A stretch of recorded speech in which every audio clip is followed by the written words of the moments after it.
Be Me 27, professional sawdust inhaler and general repair monkey. Social battery of a calculator in a dark room. Living on a diet of gasoline-flavored energy drinks and spite. My gig app pings with a diamond tier notification. It is a penthouse address in the part of downtown where the air smells like expensive perfume. The payout listed is higher than my current credit score. I drive my rusted truck into a zip code where the trash cans are probably made of gold. The elevator opens directly into a living room larger than my entire hometown. Everything is white marble and silent judgment. A girl is standing there wearing silk pajamas that cost more than my mortgage. She is a 20-something corporate heiress with the posture of a monarch. She also has the wide-eyed, terrified look of a deer caught in high-definition headlights. My brain tries to uninstall itself because she is way too attractive for my tax bracket. I am currently covered in pine shavings and wearing a shirt with a suspicious grease stain. She gestures for me to follow her into a bedroom the size of a basketball court. She points at a massive mahogany bed frame that looks like it lost a fight with a tractor. The main support beam is snapped in half like a dry breadstick. I ask her if she was hosting an underground wrestling match on her mattress. She doesn't laugh and instead turns the color of a ripe tomato. She whispers that the quality of modern furniture is just very disappointing. I realize my attempt at humor was a localized disaster. I drop my heavy tool belt and get to work on the floor. The wood is high-end mahogany, but the structural design is absolute flimsy garbage. She hovers in the doorway and watches me with an intensity that makes my hands shake. I pull out some heavy-duty industrial structural braces from my bag. I tell her I am going to over-engineer this so it survives a tactical airstrike. She asks if the steel will make the frame more stable during intense movement. I tell her she could park a truck on this thing when I am finished. She nods like I am revealing the secrets of the cosmos. I screw the steel plates into the mahogany with a high-torque impact driver. The noise is deafening in the pristine, quiet apartment. I check the level and give the frame a solid, authoritative slap. The bed doesn't even flinch. I tell her it is officially sturdier than the building itself. She reaches into a drawer and pulls out a literal stack of crisp $100 bills. She tells me to keep the change and thanks me for the urgent response. The tip alone is enough to buy a used Honda Civic. I pack my tools and try to walk toward the elevator without tripping over my own feet. She watches me leave with a look of profound, lingering confusion. I hit the lobby button and finally remember how to breathe. I am definitely not cool enough to be in this building. 3 days of peaceful sawdust inhalation pass. Then my phone screams with a top priority notification. Same address, same diamond tier payout. I wonder if the building finally collapsed. The elevator doors slide open. The air smells like vanilla and silent wealth. She is waiting for me in the foyer. Her posture is rigid, but her eyes soften when she sees my tool bag. We walk back to the massive bedroom. I stare at the bed. The left structural rail is decimated. It isn't a simple stress fracture this time. The mahogany is splintered into jagged toothpicks. It looks like someone went medieval on it with a rubber mallet. I look at her. She looks at a very interesting spot on the ceiling. Modern furniture is just so fragile, she says. Her voice is like velvet wrapped in a very obvious lie. I keep my mouth shut. Rich people problems pay my rent. I drop to my knees and start clearing the debris. She doesn't leave the room this time. She hovers in the doorway like a protective, silk-clad ghost. "Would you like an espresso?" she asks. I tell her I usually just drink liquid heart attacks from a can. She ignores me and produces a crystal cup of black gold. The beans were probably harvested from an endangered forest. It tastes like heaven and a private education. She sits on the edge of a nearby velvet chair. "What is your favorite type of wood sealant?" she asks suddenly. I blink, holding a handful of mahogany splinters. I tell her about the merits of heavy-duty polyurethane. I explain how it creates a protective shield against moisture and impact. She leans in, hanging on every technical detail. Her gaze is focused and strangely warm. It feels like I am explaining the secrets of the universe. She asks about the curing times of various industrial stains. I talk about grain penetration and humidity levels. She nods slowly, watching my hands move as I work. I feel a bead of sweat roll down the back of my neck. I reinforce the rail with a solid oak bypass beam. I bolt it down until the hardware screams. "It's solid now," I say, standing up. She stands with me, closing the distance between us. She places another thick envelope in my hand. Her fingers brush mine for a second too long. They are warm, steady, and lingering. "Drive safely," she says, her voice low and commanding. I walk to the elevator with my brain in a total blender. Week 2 begins with a scream from my pocket. The gig app is vibrating like a trapped hornet. Same address. Third emergency in 10 days. I drive through the city with a heavy sense of déjà vu. The elevator opens and the scent of vanilla hits me like a brick. She is waiting by the marble island. She looks me up and down with a steady, lingering gaze. We walk to the bedroom in a silence thick enough to cut with a saw. I drop my bag and stare at the mahogany wreckage. 2 of my industrial-grade steel bolts are completely gone. They didn't break. They didn't shear. They were unscrewed by a human hand. I slowly stand up and turn to face her. I ask her if she is secretly hosting underground wrestling matches. Her face turns the exact color of a 5-alarm fire. She starts stammering about a very aggressive morning yoga routine. It is the most pathetic lie I have ever heard in my professional life. She looks like a toddler caught with her hand in the cookie jar. I look at the floor, then back at her wide, hopeful eyes. I tell her I am tired of fixing this flimsy piece of junk. I offer to build her a custom frame from the ground up. Something indestructible. Something that will outlast the building itself. Her eyes light up like a Vegas slot machine hitting the jackpot. She steps closer, her expensive perfume clouding my judgment. She says she wants the best materials money can buy. She says she wants me here every day until it is finished. I tell her it will take 3 weeks of on-site labor. She nods before I even finish the sentence. She produces a formal contract that looks like it was drafted by a legal army. I sign my name with a hand that is only slightly shaking. She takes the pen from me, her warm fingers brushing mine again. She tells me she expects my full attention. Her tone is commanding, but her smile is dangerously soft. I realize I am no longer just a contractor. I am a permanent fixture in her ivory tower. I pack my tools while she watches from the foot of the bed. She tells me she will have my favorite energy drinks waiting tomorrow. I didn't even tell her which brand I liked. She has been paying attention to every single detail. I walk to the elevator, feeling like I just walked into a beautiful trap. The doors close on her, watching me with a look of pure triumph. My social battery is drained, but my heart is racing. I show up Monday morning with a truck full of raw white oak. The elevator opens and the scent of vanilla and espresso hits me. She is already waiting by the door. She hands me a blue energy drink, chilled to perfection. "I stocked the fridge with these," she says, with a small, knowing smirk. I set up my workspace in her massive guest suite. It is larger than my first 3 apartments combined. I lay out heavy canvas drop cloths over the pristine white carpet. She sets up her laptop on a glass desk 10 feet away.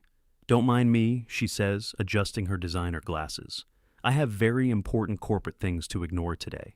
I start the table saw, and the room fills with the scream of steel. I expect her to complain about the dust or the noise. Instead, she just watches me over the rim of her screen. She looks more relaxed than I have ever seen her. Noon hits, and a delivery driver arrives with several silver-foiled bags. She spreads the feast out on the floor in the middle of the sawdust. It is A5 Wagyu with a truffle reduction and gold flake garnish. I am sitting on an upside-down bucket eating beef that costs more than my truck. I have pine shavings in my hair and a smudge of grease on my cheek. She does not look away for a single second. "You have a little something right there," she whispers, reaching out. Her thumb brushes my skin, warm and steady. I realize I am not just a contractor anymore. I am essentially an emotional support carpenter. The orbital sander provides the background music for our conversation. We start talking about things that are not wood grain or logistics. She tells me about the weight of the family empire. "It is just numbers on a screen and people waiting for me to fail," she sighs. She leans her back against a stack of my raw lumber. I would trade it all to just open a bakery and smell flour instead of stress. I tell her about the satisfaction of a perfect dovetail joint. "I hate things that are designed to break after 6 months," I say. "I want to build things that are still standing when I am long gone." She looks at me like I am the first person to ever speak a real language. Her gaze is soft, protective, and entirely too focused on my face. I keep my head down and focus on the sanding block. My hands are steady, but my heart is doing 90 in a school zone. The sun starts to set over the jagged city skyline. "You are coming back on Thursday, right?" she asks.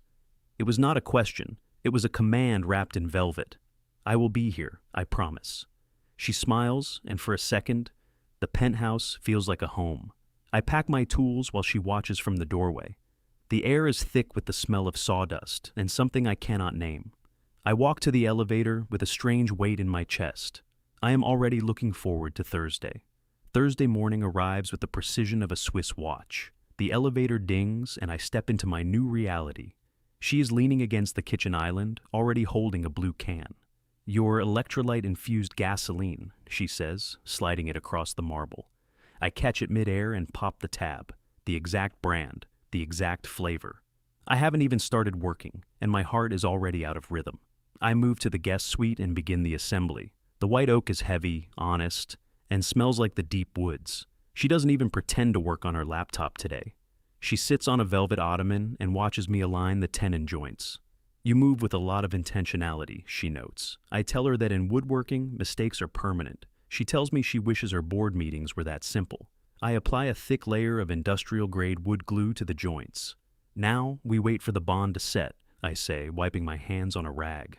She stands up and produces 2 Nintendo Switch controllers from a silk pocket. "Good, because your market share on this rug is about to plummet." We sit cross-legged on a Persian rug that probably costs more than my soul. Mario Kart starts and the atmosphere shifts instantly. She drives like she's performing a hostile takeover of a tech firm. "I'm going to need you to pivot your strategy," she mutters, eyes locked on the screen. I hit her with a red shell right before the finish line. "That was a direct violation of our synergistic partnership," she growls. She bumps her shoulder hard against mine, trying to throw off my steering. I don't pull away. I lean back into the contact. She doesn't flinch. In fact, she presses closer until I can feel the heat of her arm through my flannel. We play for an hour while the glue cures in the other room. She laughs when she wins, a genuine sound that isn't in any corporate handbook. She loses the next round and calls my driving a logistical nightmare. Her trash talk is a weird mix of Ivy League polish and pure salt. I realize I'm smiling so hard my face actually hurts. She rests her head on my shoulder for a split second after a tight turn. The air in the penthouse feels different today. Less like a museum, more like a home. I look around at the gold trim and the silent, empty hallways. Behind the silk and the billions, she is just a girl in a very quiet box. She isn't hiring me just to build a bed. She's hiring me to fill the silence. I stand up to check the glue, feeling a strange protective ache in my chest. "Don't go yet," she says, her voice low and soft. The glue needs another 10 minutes to reach maximum structural integrity. I sit back down, closer than before. She smiles and hands me the controller for a rematch. The corporate heiress is gone. There's just us, the sawdust, and the blue light of the TV. The white oak fortress in the guest room is nearing its final form. It looks less like furniture and more like a structural anchor for the entire building.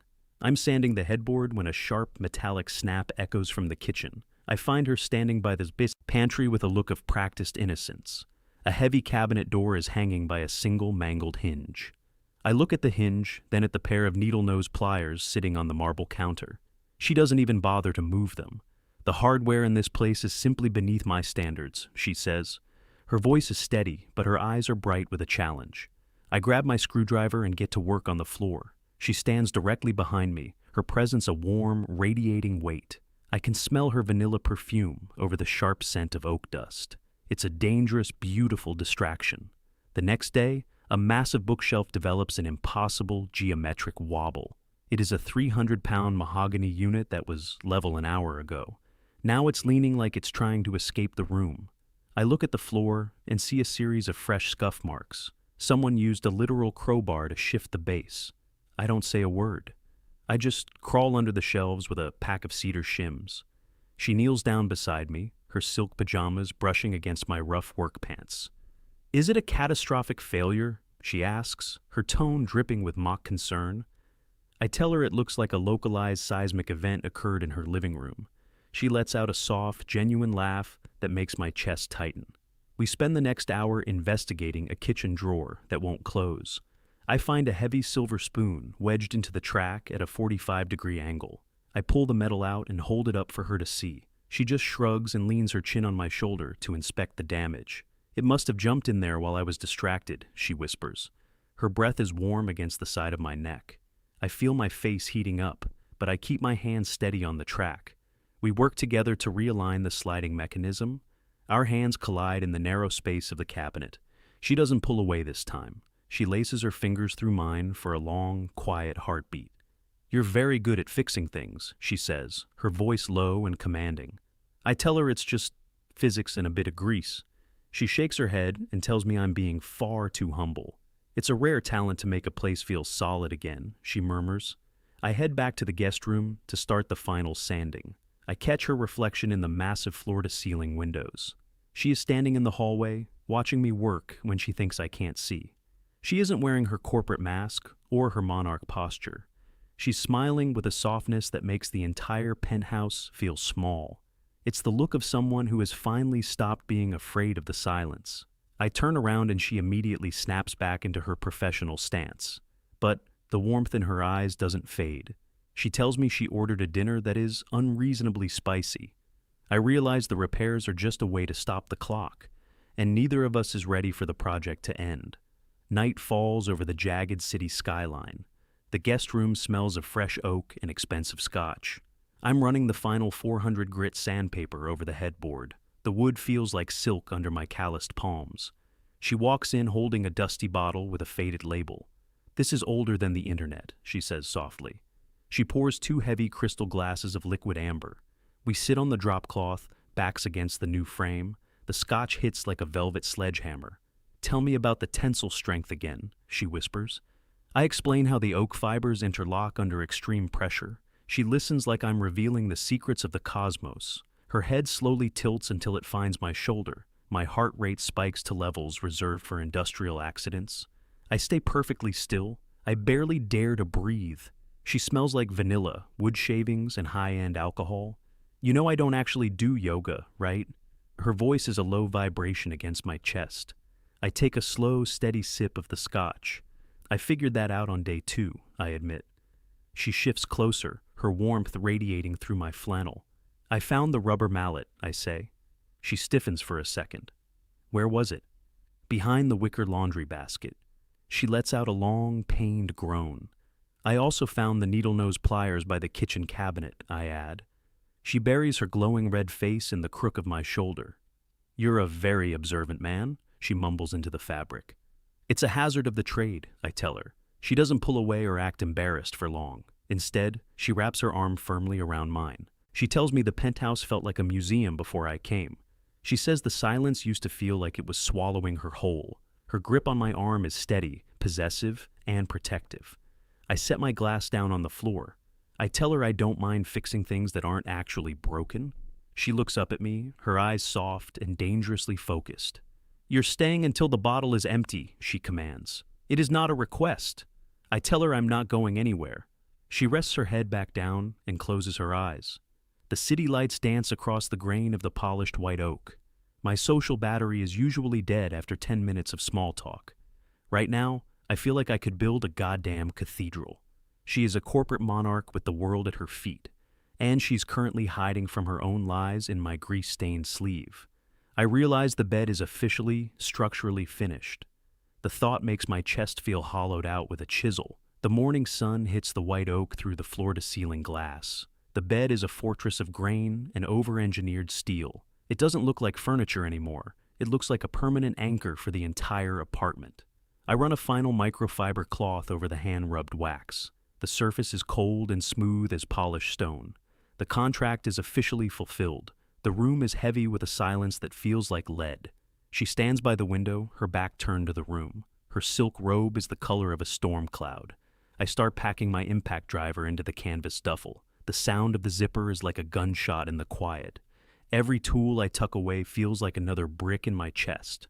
She turns around with the slow, deliberate grace of a monarch. Her eyes track every movement of my hands with a sharp focus.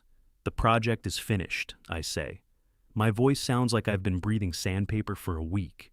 She walks over and places a hand on the massive headboard. "It's perfect," she whispers. Her fingers linger on the wood I spent hundreds of hours shaping. She looks at me with an intensity that makes the oxygen vanish. "I don't think anything in this world could break this," she says. I tell her it would take a direct hit from a wrecking ball. She doesn't laugh. The warmth we shared over the sawdust has evaporated. The penthouse feels like a cold glass museum again. I shoulder the heavy bag, the strap digging into my collarbone. I suppose I should get out of your hair now, I mutter. She steps into my personal space, blocking the exit. Her posture is rigid, her gaze steady and commanding. Are you absolutely certain there isn't one more hinge to check? She asks. Her voice is soft, but the tone is a royal decree. I look at my boots, unable to meet her eyes. I fixed the last of the cabinets yesterday, I say. I am an absolute emotional coward. I extend my hand for a formal, awkward handshake. She stares at my calloused palm for a long, agonizing heartbeat. She doesn't take the handshake. She takes my hand and holds it firmly between both of hers. Her skin is warm and smooth against my rough, scarred knuckles. Thank you for making this place feel solid, she says. She releases me, and the cold air rushes back in. I walk toward the elevator without looking back. The doors slide shut with a final, mechanical click. I climb into my rusted truck and stare at the steering wheel. The drive home is a blur of gray concrete and crushing regret. I spend the entire weekend staring at the ceiling of my apartment. My room smells like cheap pine and a massive life-altering mistake. I check the gig app every 10 minutes like a terminal addict. Total agonizing silence. Monday morning tastes like ash and lukewarm coffee. I stare at my phone until the screen burns into my retinas. The gig app is a digital graveyard. I try to focus on a deck repair in the suburbs. My hands feel heavy and useless. The silence of my own apartment is a physical weight. I keep thinking about the way she held my hand. 3 days of brutal, agonizing radio silence. Then the phone screams. The notification is a blinding diamond tier alert. Same address. Emergency. Total structural failure. My heart does a backflip into my throat. I don't even grab my jacket. I'm in the truck before the screen times out. I push the rusted engine to its absolute limit. Red lights are merely suggestions. I sprint through the marble lobby like a man possessed. The elevator feels like it's moving through molasses. I burst through her, front door without knocking. I'm expecting a flood, a fire, or a robbery.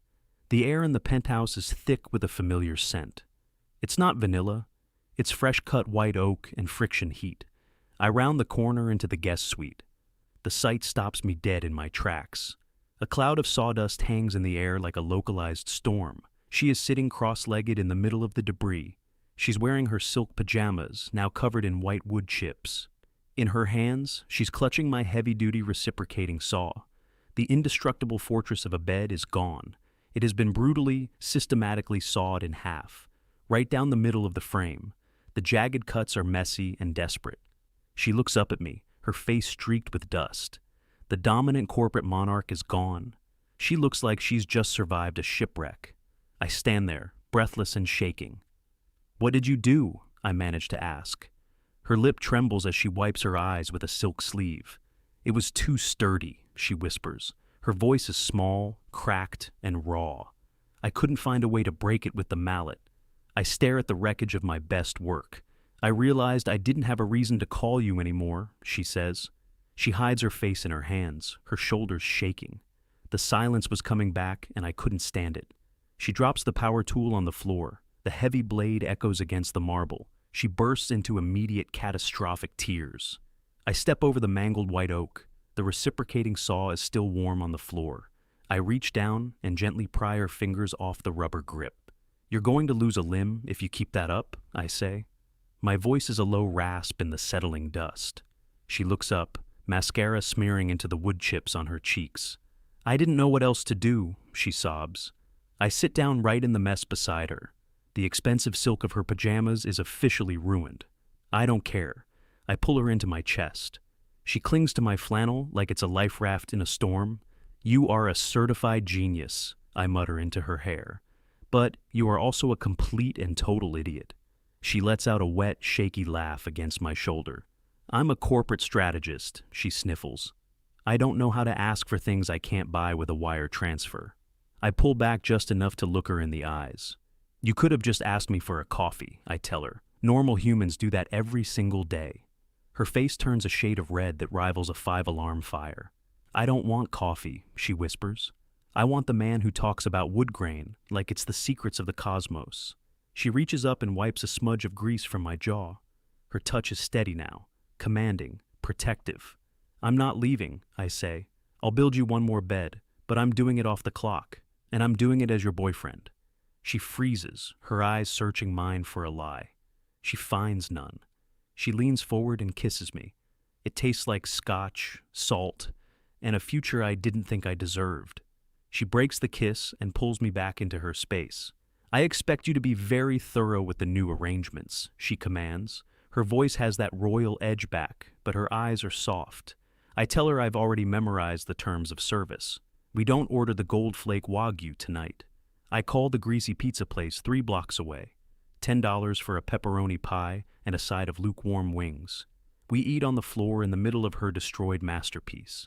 She eats the crusts and tells me I'm never allowed to touch a power tool in this house again. I tell her that's a fair trade for her keeping the mallet in the closet. The city lights hum outside the floor-to-ceiling glass. The museum finally feels like a home.